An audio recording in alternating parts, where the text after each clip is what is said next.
All right. Well, thank you all for coming out tonight to hear Virginia Woolf, her life and legacy on the 100th anniversary of the publishing of Mrs. Dalloway. And we're so lucky to have Dr. Elizabeth Sheehan here tonight. A couple of quick announcements. The library's spring book sale starts this week. Thursday, 5 to 7 is the sneak preview. You do have to be a member, but you can sign up at the door. And then Friday and Saturday, it's 10 a.m. to 6 p.m., and Sunday, 1 to 4. And then next Monday, we're having 2 brand new programs. We're having a craft swap. So if there's any crafts that you're kind of tired of, you can bring them in and swap them out for something new.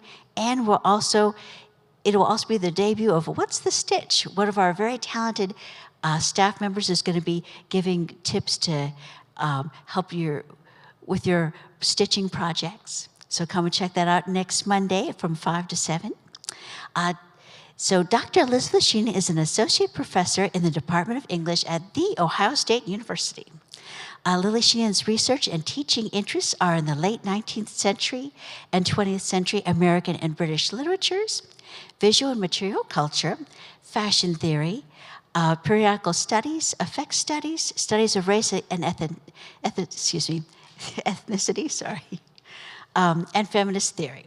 She's editing a book on fashion and literature at Cambridge University's Press's Critical Concept series, and writing a monograph on how text and textiles shaped conceptions of peace during the 20th century.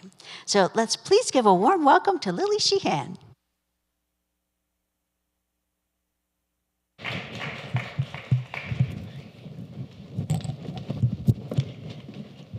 Thank you so much. Thank you for coming tonight, and thank you for the invitation to do this from Bexley Library, and thank you especially to Debbie Brannigan for arranging the visit and setting up the PowerPoint.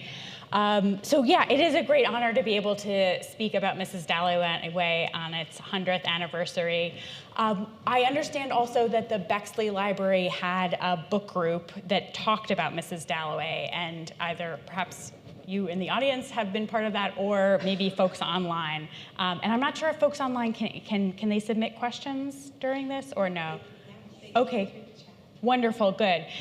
So I hope that folks will feel comfortable asking questions at the end, but also actually raising questions while I'm talking. So if somebody does say something in the chat where it seems like someone would love an answer, please give me the high sign. I'm happy to respond to that. So what I'll talk mostly about Mrs. Dalloway today, but I'll start with just a little bit of a sketch of a biography. And I'll touch a bit on fashion history. As you heard, that's one of my areas of expertise. And I'll also conclude by talking about Virginia Woolf's late life, anti-war book, a book-length essay, 3 Guineas, which I think is particularly pertinent for this moment, as is frankly Mrs. Dalloway. Debbie Brannigan was saying that when the group discussed Mrs. Dalloway, one of the things that was noted was that the book could have practically been written today. And that partly had to do with the beauty of the style. And for me, that's in keeping both with the themes of Woolf's writing, that is the link between what might seem everyday, sort of peaceful everyday existence and ongoing geopolitical and violence and its wake, including actually the wake of an influenza epidemic caused by what was then called the Spanish flu, which is very similar actually to the COVID pandemic that we just lived through. In fact, Mrs. Dalloway herself is marked by an illness. She actually seems to have gotten ill with the flu. So there's a way that this is in the wake of war and also in the wake of a pandemic. And also in terms of the beauty of the style as something that brings us into the moment. For me, as somebody who thinks through fashion, that has actually everything to do with the oddity and power of style to be able to collapse time in certain ways, that both literary style can do that and actually styles of dress. If you've ever found yourself, say, looking at a photograph of a dress from maybe 100 years ago and thinking, oh my gosh, I could see that on the street today. That has everything to do with the way that both literary style and sartorial style can both mark differences of time and then radically collapse those differences of time. So that's a characteristic both of Woolf's writing, and that's a concern of hers. That is, she's so concerned with how the past and the present come together to kind of meet each other. And for Clarissa Dalloway, that partly happens through fashion, as I'll talk about, through her interactions with dress. She thinks about the garment she wore at Burton when she was a girl, for example. But to start with a little bit of actually Woolfian history. So she lived from 1882 to 1939. So her life touched upon both world wars. It also, as I mentioned, she lived through the flu pandemic. She lived through also the rise of consumer culture. So fashion and the fashion industry was something she saw accelerate the rise of things like celebrity designers and branding. It was something she was both interested in and that she observed happening. Another thing that happened during her lifetime was the decline, but certainly not fall, of the British Empire. And that is woven into Woolf's life and her writing in many different ways. So her father, Leslie Stephen, was an important British intellectual, and his family had earned money partly through colonial administration. And in fact, actually, Woolf ended up inheriting money from her aunt on her father's side. And that money had been gotten through her family's sort of colonial administration. And Woolf found that money sort of transformative in terms of what it meant she could do in her life. If folks are familiar with the argument of a room of one's own, that is, a woman needs a room of her own to write. That room of her own was effectively paid for partly, not only by Woolf's writing, but by the money she earned from that aunt, which again was sort of entwined with the empire. And then on the other side, her mother was actually born in Calcutta and moved back to England with her family, but again, a family of colonial administrators with some actual ties to French aristocracy on her mother's side. So it's entwined in Woolf's work, and also actually her own marriage. She married Leonard Woolf, who had worked as a colonial administrator in what was then called Ceylon, is now called Sri Lanka. So these threads, I'll be sort of war, empire, and consumer culture, really run throughout Woolf's life and also through Mrs. Dalloway. Another thing that's important to know for this novel, for her life, although her life in many ways stayed in the remit of a kind of dominant intellectual culture and with imperialism and colonialism, she did try to make a break from that in certain ways. So her mother died when she was 13, and then her father died in 1904. And she, when she was 22, moved with her sister from Kensington to Bloomsbury in London.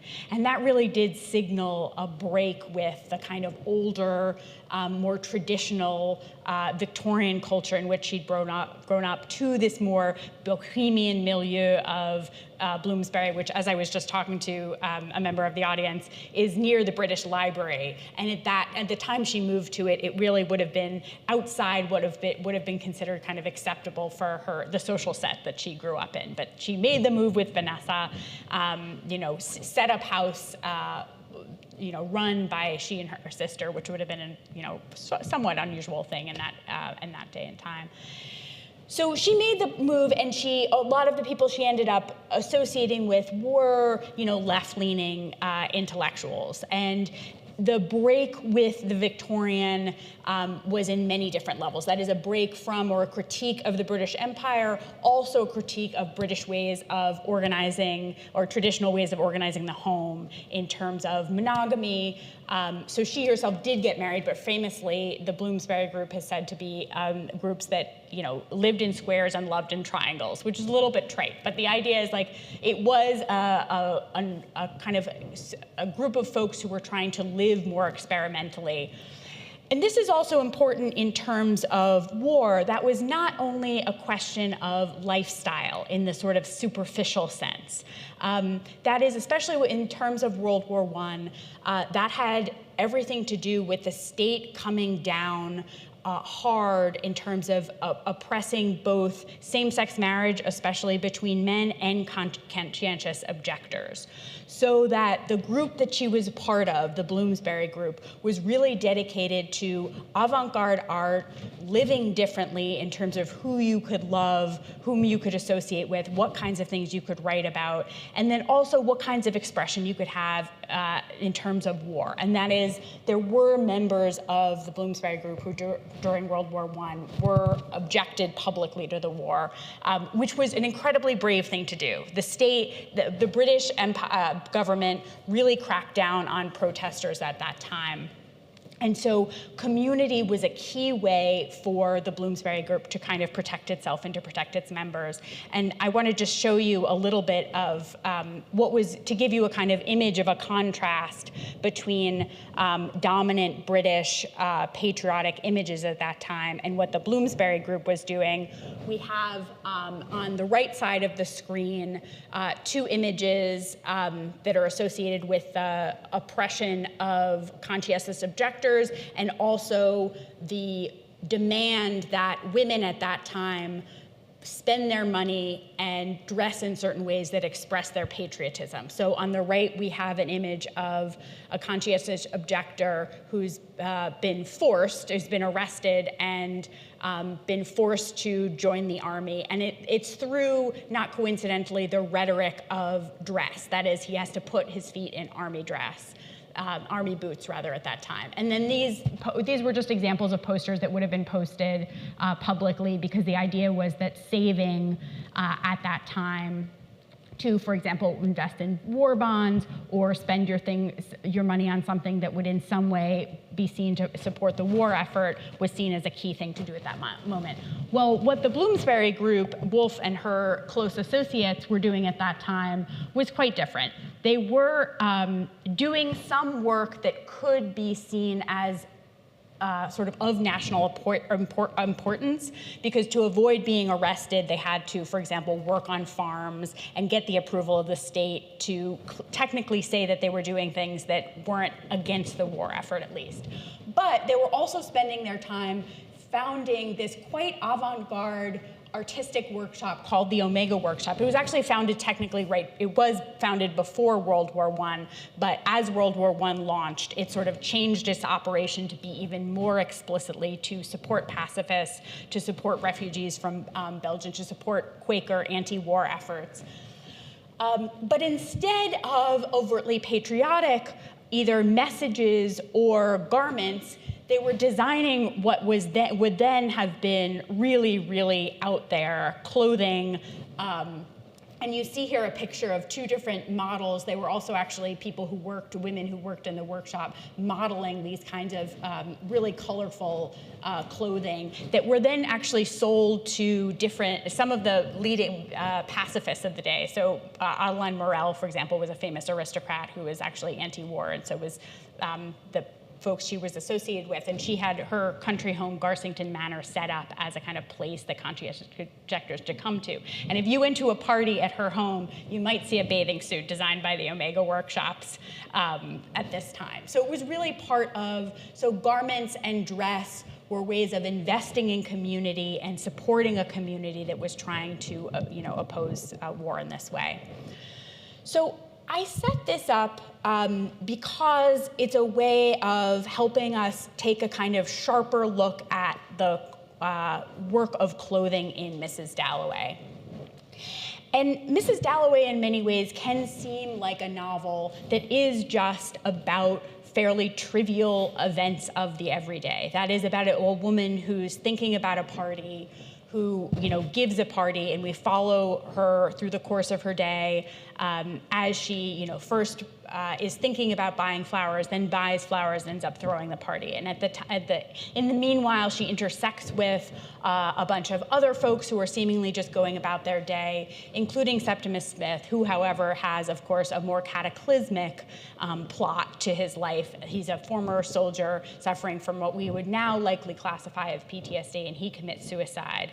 But his narrative seems kind of subsumed or minor in comparison to hers. So it can seem like her kind of just everyday life overwhelms or eclipses his.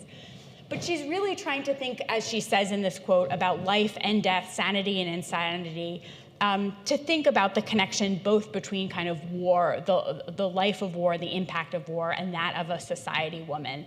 And as she says here, she specifically says, I want to criticize the social system and to show it at work at its most intense.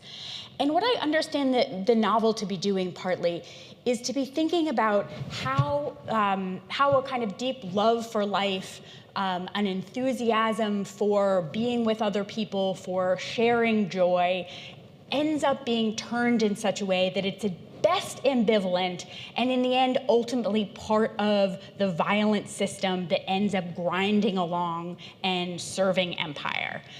So that's how I read the novel, and I would love to engage with you for thinking about the kind of very, very ambivalent last couple of pages, for example, when Clarissa turns out the window, and for those of you who've read it, if you remember, she sees an old woman across the way, and it seems like she has this moment of possible connection. She thinks about Septimus's suicide, and she thinks that she's sort of glad that he did it. And it's a confusing moment. Woolf doesn't give us a clear signal about how we should read it, but I really read it as evidence of the way that the system kind of grinds on in certain ways. And makes fodder both of Mrs. Dalloway's attempt to share joy and of Septimus's life as a soldier, effectively. So he ends up dead at the end of the novel. But importantly, she wants to do this, not by taking us to the battlefield, but by taking us to mostly the drawing room. And I think we can understand this as part of Woolf's feminist commitment. So I wanted to share this quote in particular for thinking about why is she criticizing the social system from the space of the drawing room. And she says in A Room of One's Own, that essay-length work in which she makes an argument for what will enable women's intellectual and artistic freedom. She says, it's the masculine values that prevail. Speaking crudely, football and sport are important. The worship of fashion, the buying of clothes, trivial. And these values are inevitably transferred from life to fiction. This is an important book, the critic assumes, because it deals with war. This is an insignificant book because it deals with the feelings of women in a drawing room. So what I want to suggest is this is a novel that thinks about war. It does deal with war, but it thinks about partly the feelings of women in a drawing room. That she actually refuses the dichotomy between war and the drawing room in this novel. And I have, just as a sort of bonus, because it's so fantastic, and it's a sort of fashion artifact, this image of Woolf in a Victorian-era garment that may or may not actually have belonged to her mother. And it is a photograph that appeared in Vogue magazine in 1924, so a very out-of-date fashion that she chose to appear in. And this is as her career is kind of picking up. In 24, that's a year before Mrs. Dalloway is published, but she knows she's an up-and-coming writer. She's actually trying to build her celebrity, and she specifically talks in her letters and diaries a little bit like ambivalently about appearing in Vogue, she says that the editor wants to boom her, and she sort of feels cheapened by trying to sort of engage with this culture, this fashion culture, but she defends it anyway. So she had a kind of ambivalent relationship even with the drawing room and dominant culture in that way, or the shape that it was taking, especially in the 1920s, as celebrity culture and fashion culture were accelerating. So I'm happy to say more about that image or to talk about it, but I wanted to give you that vivid sense of how she's thinking back also to her history with her mother and the Victorian era through posing with it. So what is she doing? A little bit more about Mrs. Dalloway before I start to actually talk about sentences of the text itself. And here I'll share this quite long, but really quite famous quote from her important essay, Modern Fiction. And that's also in 1924, as she's writing Mrs. Dalloway. And she often actually would write both a work of fiction and a work of nonfiction at the same time. So Modern Fiction was part of a collection of essays called The Common Reader that came out at the same time. So she's talking about what she thinks modern fiction should be like. And she says here, examine for a moment an ordinary mind on an ordinary day. The mind receives a myriad impressions, trivial, fantastic, evanescent, or engraved with the sharpness of steel. From all sides they come, an incessant shower of innumerable innumerable atoms. And as they fall, as they shape themselves into the life of Monday or Tuesday, the accent falls differently from of old. The moment of importance came not here, but there, so that if a writer were a free man and not a slave, if he could write what he chose, not what he must, if he could base his work upon his own feeling and not upon convention, there would be no plot, no comedy, no tragedy, no love interest or catastrophe in the accepted style, and perhaps not a single button sewn on as the Bond Street tailors would have it. And then she says, life is not a series of gig lamps symmetrically arranged. Life is a luminous halo, a semi-transparent envelope surrounding us from the beginning of consciousness to the end. Is it not the task of the novelist to convey this varying, this unknown and uncircumscribed spirit, whatever aberration or complexity it may display, with as little mixture of the alien and external as possible? We are not pleading merely for courage and sincerity. We are suggesting that the proper stuff of fiction is a little other than custom would have us believe. So being the fashion scholar that I am, I have underlined the aspects of this quote that especially relate to fashion and dress, but I think it can unpack part of what she's saying from that angle. So she's trying to talk about the fact that the Victorian novel too much gives us a perspective of folks from the outside in a way that might seem to be kind of a scientific or objective view of people's lives, the way that they are, and to describe how people move through the world from a kind of exterior perspective, where she wants to go into the messiness of consciousness. And she aligns that sort of more conservative outside view with convention, and specifically with a Bond Street tailor. So Bond Street would have been the most elite place to get bespoke suits for upper class men at that time. So she's associating that sort of prevailing style with a certain class and gender and patriarchal vision. And when she says the proper stuff of fiction, stuff is the word for fabric, and it's sort of less unfamiliar to us now as the word for fabric. But what she is saying is she's not moving away from the metaphor of fabric altogether, but using it differently, the proper stuff. And she's not just saying a new design is needed, a new actual material is needed. And she describes it as this kind of luminous envelope. So if you're confused by Mrs. Dalloway, it's because you're plunged into this kind of luminous envelope and not any kind of stiff material that you've ever interacted with before. So how does this sort of new material feel?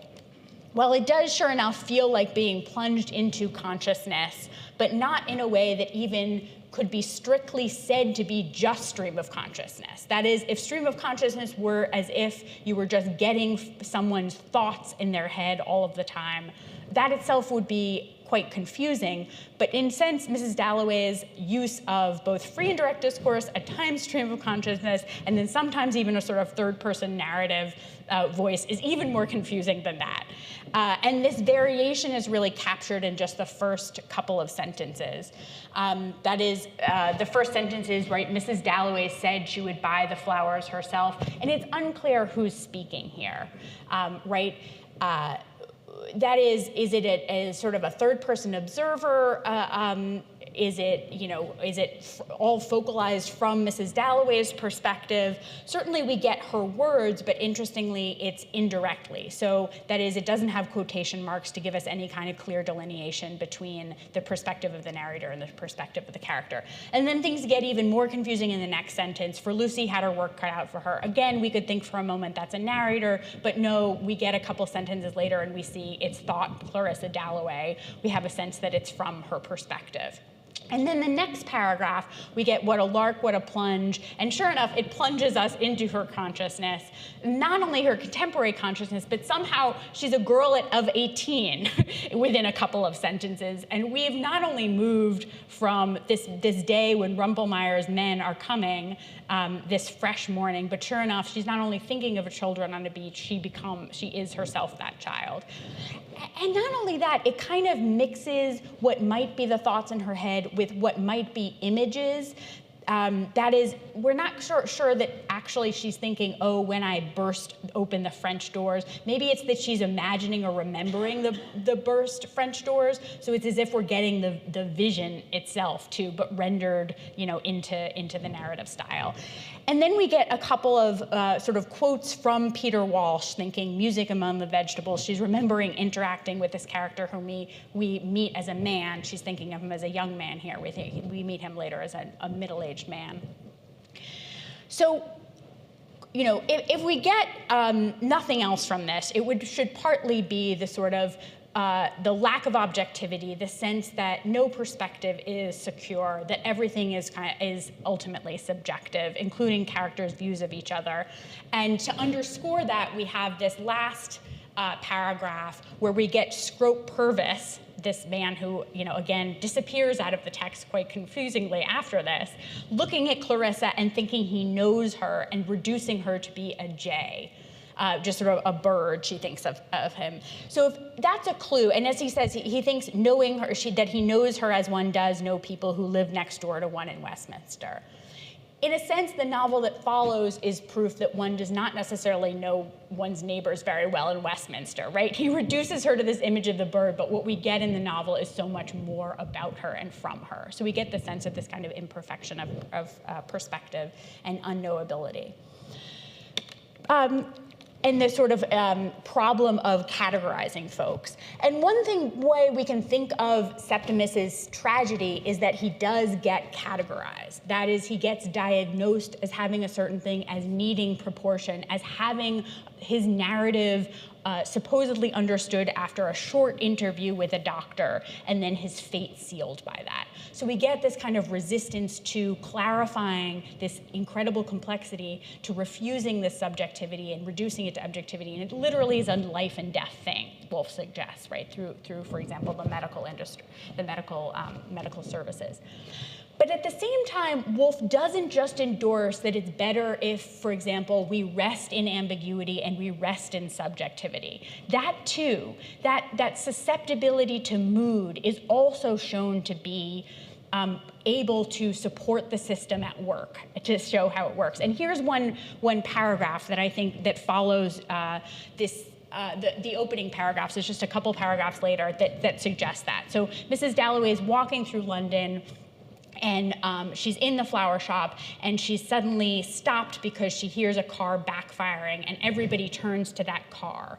And what follows is Woolf giving us a real sense of how just sort of vibes and feeling can be part of locking people into a worship of the empire. So it says here that the car had gone, but it had left a slight ripple, which flowed through glove shops and hat shops and tailor shops on both sides of Bond Street. For 30 seconds, all heads were inclined the same way, to the window, choosing a pair of gloves. Should they be to the elbow or above it, lemon or pale gray? Ladies stopped. When the sentence was when the sentence was finished, something has happened. Something so trifling in single instances that no mathematical instrument, though capable of transmitting shocks in China, could register the vibration. Yet in its fullness rather formidable, and in its common appeal emotional. For in all the hat shops and tailor shops, strangers looked at each other and thought of the dead, of the flag, of empire. In a public house in a back street, a colonial insulted the House of Windsor, which led to words, broken beer glasses, and a general shindy, which echoed strangely across the way in the ears of girls buying white underlinen, threaded with pure white ribbon for their weddings. For the surface agitation of the passing car as it sunk grades something very profound. So what I'm suggesting is Woolf is indicating that this just sort of feeling that everybody gets of patriotism is not inconsequential, and in one case at least explodes in actual violence quite immediately. So you get a sense of the sort of force of patriotism, the force of patriarchy, the force of the empire, registering again through this ambiguity, through mere feeling. And that happens again and again in the novel. And I won't talk about all of the couple of passages we could talk about, but she really, Woolf is very interested in how, yes, amorphous forms of feeling uphold systems of power. And that happens really also in the concluding party scene as well. And that's when Clarissa dons the dress that she's been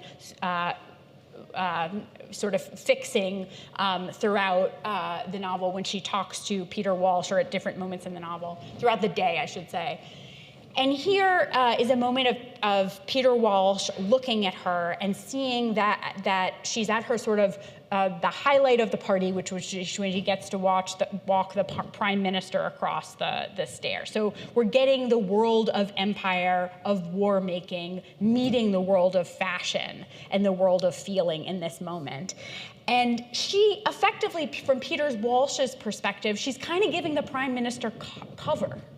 I've said before in other writing, the stateliness of her great hair makes her a kind of accessory of the state. That is, as a socialite, she's really upholding and giving meaning in this moment to this figure who otherwise looks pretty unimportant. As it says here, he's trying to look important in this moment. And Peter Walsh is registering how she's giving him importance with the stateliness of her great hair. So that sets us up then for what I suggested, this sort of uncertainty about how to read the ending of the novel. And this is when she's turning, she sort of leaves the party for 1 second, and she goes into another small room. And again, there's a trace of the prime minister, because it turns out he's been sitting there with Lady Bruton, and they've been talking about serious government matters. And Lady Bruton has been trying to, as she usually is, influence some man to try to make a government decision. And Clarissa comes in sort of the wake of that. But she is thinking of herself, and she's thinking of herself even as she's also thinking about Septimus's death. So the psychiatrist who was treating, or the medical doctor who was treating Septimus, and whom essentially the novel seems to blame for Septimus's suicide, because he's kind of hounded him and demanded that he leave his wife and go for a rescue that he doesn't want to, and come to his home to insist on that. He has come to Mrs. Dalloway's party and has said that Septimus, this man whom Clarissa doesn't know, has committed suicide, and she's quite disturbed by this. And what she does is go into this room, and somehow she sort of is able to make his suicide into her problem. And we can read this in many different ways. That is, on the one hand, it's a moment of deep empathy. But at the other hand, it's actually a moment of sort of violent claiming of her experience for her own meaning. That is, she says somehow it was her disaster, her disgrace. It was her punishment to see sink and disappear here, a man, there a woman, in this profound darkness. And she forced to stand there in her evening dress. She had schemed, she had pilfered, she was never wholly admirable. She had won a success, Lady Bucksborough and the rest of it, and she had once walked on the terrace at Burton. But what follows is this really ambivalent moment where her selfhood and her division or relationship to the woman across the way gets really mixed. And it happens through the mixing of pronouns of she. And I won't read the whole thing. I've tried to highlight for you here, though, how the she becomes ambiguous between whether or not it's Clarissa or whether or not it's the woman across the way that it's she. And I read this as a moment of needing, sort of important unselfing for Clarissa, that instead of just interpreting Septimus's suicide as her own problem or somehow about her, she has a moment of actually the narrative takes us out of her, and the narrative and creates this moment of intersubjectivity and sharing. And it's a moment, though, not of actually coming to thinking that she's the same as the woman across the way, but to a moment of sort of radical uncertainty and an acknowledgement that that woman may be completely different from her. And it's in fact the woman who across the way who turns off the light and shuts the curtain. And that this possibly can be read as the most ethical moment in the text. That is, Clarissa actually a moment of radical difference and acknowledgement of disconnection, rather than the kind of connection she sought through this party, which in the end has been in the kind of service of the prime minister, or the kind of connection that ultimately makes Septimus's suicide something that allows her to survive more easily. So I want to conclude by noting that this kind of ambivalent thinking about the benefits of community and friendship as well as their harm is something that Woolf keeps thinking about again and again, and especially her interest in the possibility of cross-class, cross-gender, and much more difficultly and ambivalently and frankly in kind of irredeemable ways, cross-race connection or relation. That is, she doesn't just have some vision of if folks could just come together to sort of embrace life and heal in the wake of war, that we'd be better off. But one alternative or one vision she provides near the end of her life is in this book-length essay, 3 Guineas, where it begins with a conceit that what she calls is an educated man writes a letter to her and says, like, okay, how do we prevent war? You're this great writer. How do we prevent war? And she says, this is an incredible moment that this guy is actually asking the daughter of an educated man, not a woman with actual formal education, although she took some college classes, but somebody who usually would not be asked about her opinion about how to prevent war. And she gives a whole bunch of answers, one of which is actually to pay mothers. So wages for housework is a Woolfian idea well before that becomes a radical 1970s feminist vision. And another thing is this vision of what she calls the society of outsiders. I again won't read this all. I hope the PowerPoint will be available and you can read it later.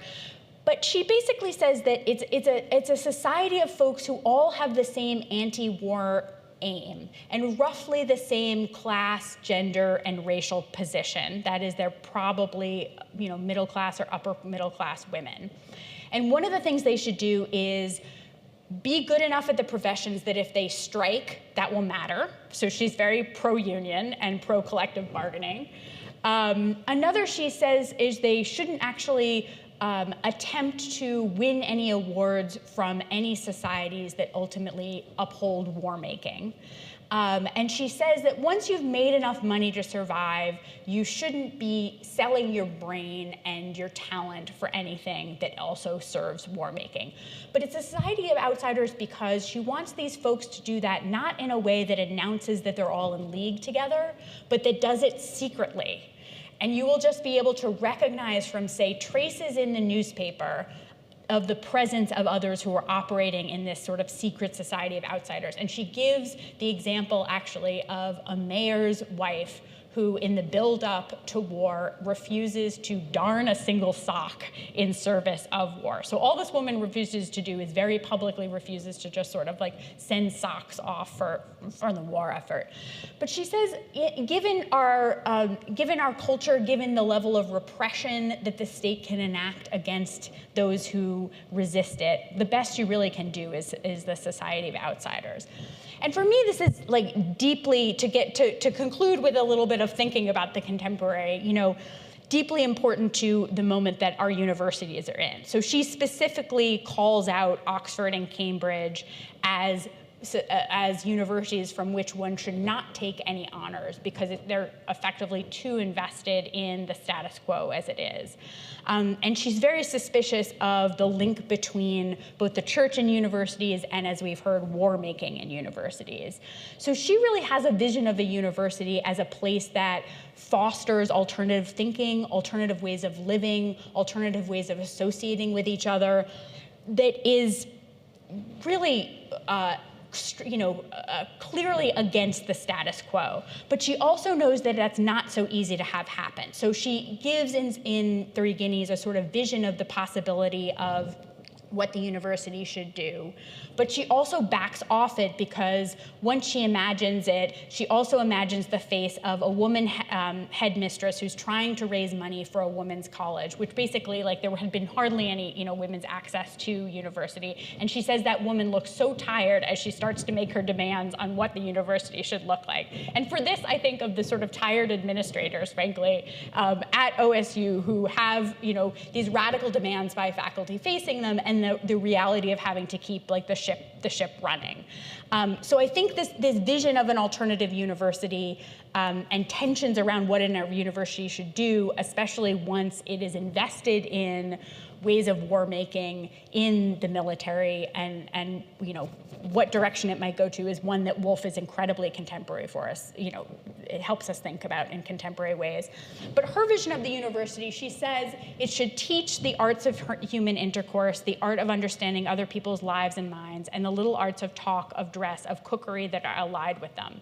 It should explore the ways in which the mind and body can be made to cooperate. So I'll leave you with that. I mean, it is really ambiguous in terms of exactly what she's thinking about, and she doesn't really spend a lot of time giving us a sense of what that might involve. And part of that hesitation is she really is trying to always think speculatively in terms of how much would actually have to change for the future we want to be realized. She wants people to think in terms of both what they want that future utopian to be, but also to make that kind of thinking, make people have a sharper sense of what might have to change in the present to bring that future about. But she also understands that you can't necessarily just leap to this alternative university that might work differently. But she is trying to get us both to think in those kind of utopian terms, to understand how much would need to change first, and also through things like the Society of Outsiders do start kind of practicing the kinds of forms of resistance and community that might make possible or be the kind of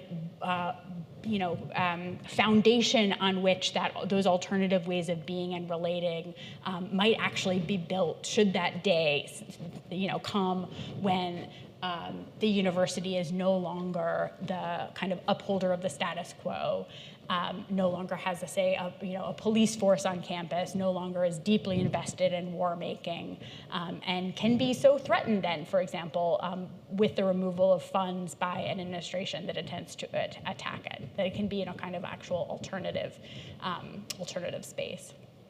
Okay.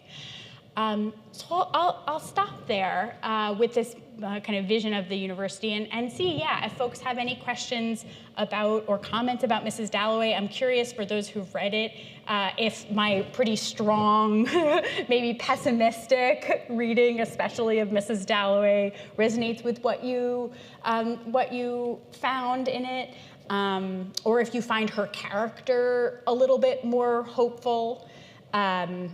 And then, I'd be happy to answer any questions about either her other work or more about Three Guineas. And thank you again for being here. Well, thank you so much. And then, does anyone have any questions for Dr. Sheehan? If that's okay.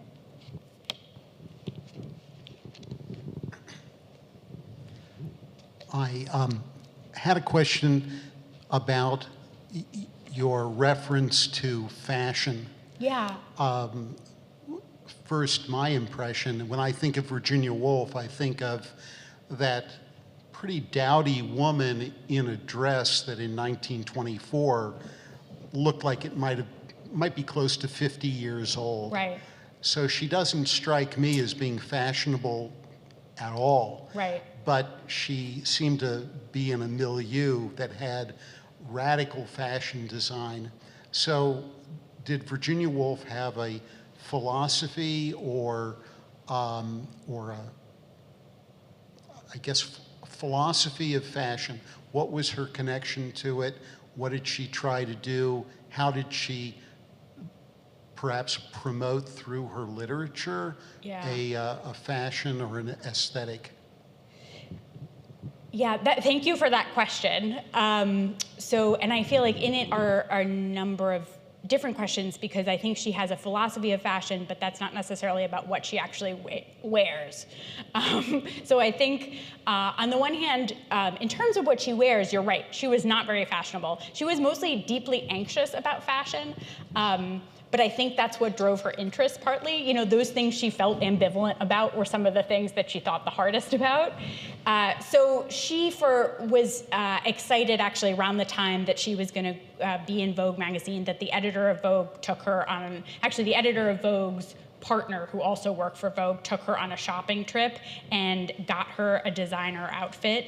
And then basically everybody made fun of her for it, which was, or at least Woolf records that kind of reaction in her diary. So she herself wasn't particularly fashionable. She did buy a couple of garments from the Omega, but mostly what she did was she sent her sister a model of a coat that she already kind of had from a few years before and said, like, can you make this, basically? So it is ironic, given that Woolf herself really wasn't particularly fashionable, that lots of contemporary fashion designers use the Bloomsbury Group as an inspiration, and supposedly Woolf herself. And that does have something to do with the fact that, yes, you could look at the Omega, for example, and think of that as pretty avant-garde design. So there were people around her who were, as you said, kind of fashionable. In terms of her philosophy of fashion, I have a quote here that expresses her account of what she calls frock consciousness. So I love this phrase. It's something she just briefly mentions. It's the last quote in her diary. And I think her philosophy of fashion is essentially that it is something that helps to show that the mind and body are deeply connected. So even the term frock consciousness, right, that one would have a head of a, thought of a dress, essentially. And she describes that way of thinking about dress as a way of connecting to other people who are thinking about dress. And then when she talks about that as an envelope, it actually surprisingly resembles what she says about just what the consciousness of our world is, that we're this luminous envelope, and that's what consciousness is. And when she describes frock consciousness, it's also in the language of an envelope. So I think that mix of the material and the cognitive and of the mind and the body that she thinks is at the heart of how you should write is also essentially her understanding of what fashion helps us think. Realize that the mind and the body are deeply connected, the material and the abstract. So fashion, for her, a philosophy of fashion is just a way for her to think about the world and think between especially the sort of individual self and the collective self and the mind and the body. So I think, I think, but in terms of fashion, it was often about staving off anxiety. Although she did go a lot of, I feel like I shouldn't not say this. She did go to a lot of fancy dress, i.e. costume parties. Bloomsbury loved that. So she did dress up in lots of costume. And in fact, back to the connection between clothing and war, famously, she was part of a hoax on the British Navy where she and other members of the Bloomsbury Group dressed up in blackface and costume as a supposed Abyssinian embassy or diplomats to get walked onto a famous warship. And it was to make fun of the British Navy because everybody was so ignorant that they were treated actually as honored guests on this British warship, but at the same time, they were wearing blackface. So that, for me, that shows the way also that her anti-imperialism was always also mixed with a deeply colonial and imperialist mindset. But it makes sense that also, costume and dress were a way of expressing that. So it's a long sort of three-part answer to what she wore, some of the more exciting things she wore, and then this sort of more philosophical reflection on dress. But thanks for the question.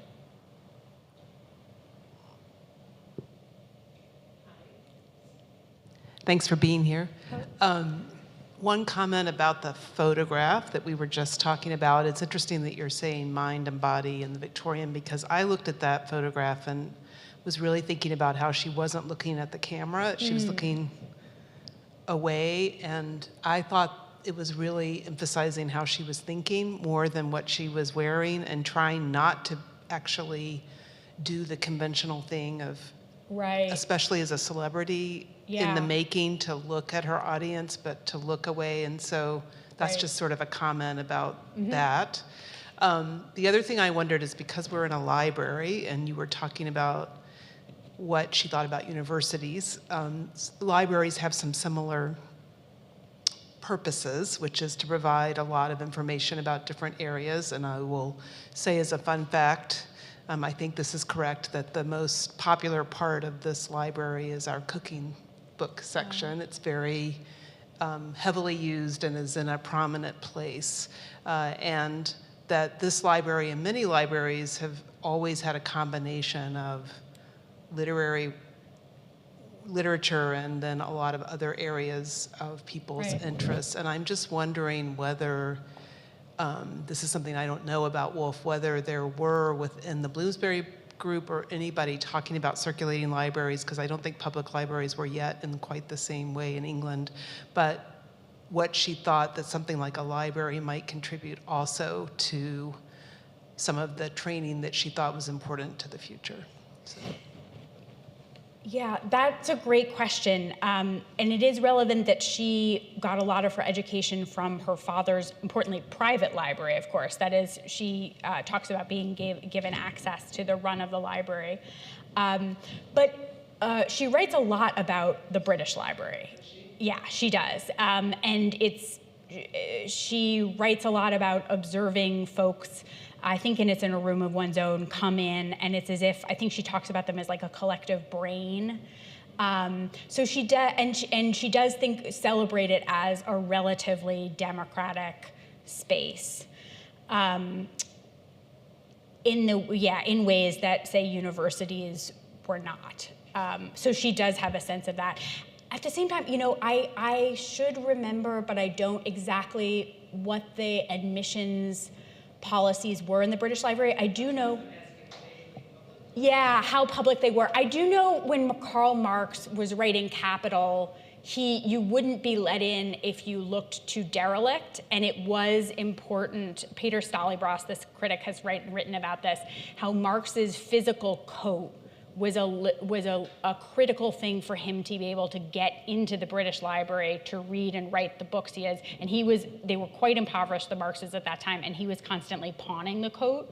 So there's a way that like Capital was sponsored by Marx's coat that would let him have access to what might be, as public a library as possible, or what the library he needed.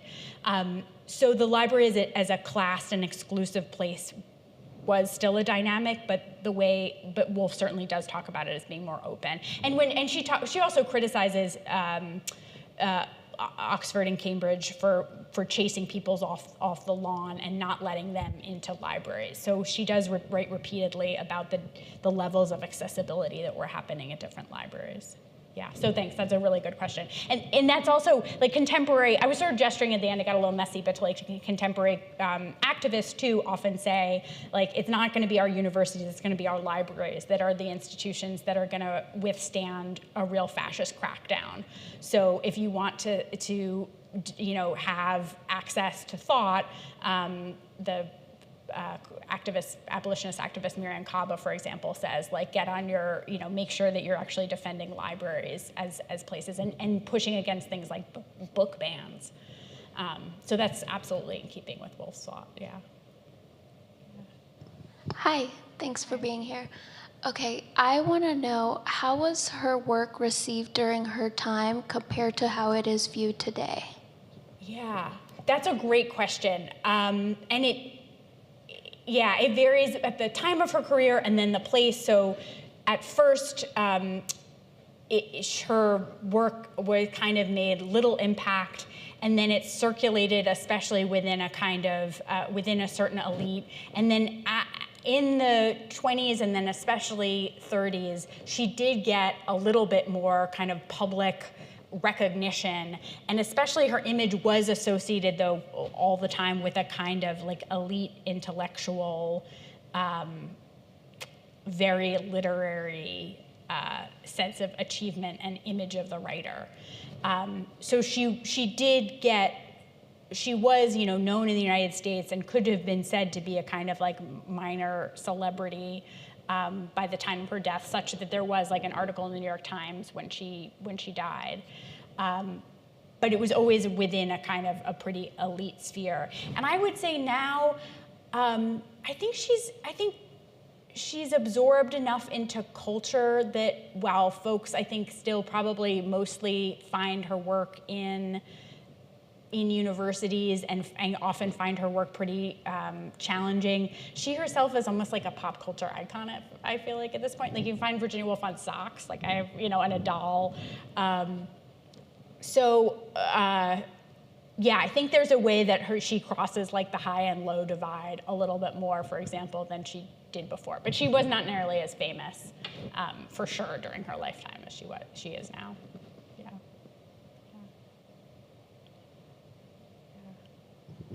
I had one question with, since we had the book club yesterday, one of us noticed that sometimes she'd write very short sentences. Yeah. The sort of, we thought it almost seemed like an anchor before it went into the memory. Did you have any insights on that? I mean, I think she's an incredibly accomplished stylist. So I mean, the way you describe it is good. I would understand it. I would probably have to look at exactly when she's doing that. But one way of thinking about it is indeed trying to occasionally give her readers enough stable ground or enough of an anchor to be launched off into her sort of beautiful sentences that often cast you off into the kind of ambiguity and uncertainty that she often writes about being part of somebody's consciousness, and then also makes you feel, frankly, through the fact that you get lost in her sentences. So yeah, I think it has to do with trying to convey the waverings and uncertainty of consciousness that is at the heart of her project and at the heart of her style. Yeah. First sentence of the short. Yes, true. Yeah, she can be direct. And I think it also depends on the context. So I'll say maybe in Three Guineas also, folks have said, not only why are her sentences so long, but why is the damn book so long? Like, if you're just saying, how do you prevent war, she comes up with some pretty direct answers. And I think that also, frankly, has to do with how she can even, I think in that book, how she can get her reader to even listen to her. That is, she's saying something pretty radical, very feminist, a very harsh critique of the British upper classes, of masculinity, of war making. She basically claims that the fascist dictators, Mussolini and Hitler, are quite closely resemble the British patriarchs. She refuses a real distinction between the liberal government in Britain at that time and the fascists in those nations. And she knows her readers are going to hate hearing her that, or certain readers, a lot of readers, right? She's imagining that the person writing to her to ask her to write back is this educated man who's probably not used to asking a woman her opinion on anything political. So why is the book so long? Why are the sentences so long?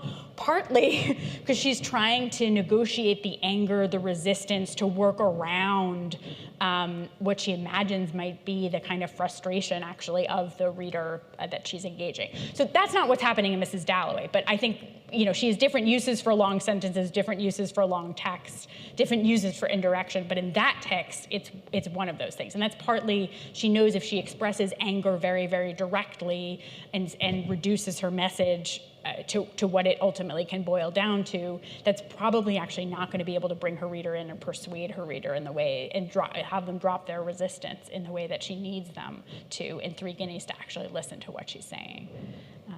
Yeah, so different answer for every book, but those are a couple of answers. All right, well, thank you so much for such a wonderful lecture, Dr. Sheehan. Let's see, big round of applause. Thank you for coming. Thanks. And thank you, everybody, for coming out tonight. Thank you so much, and don't hesitate to reach out. I had my email on the first slide, but thank you so much for coming. Yeah. All right, yay. Hey. That was fantastic.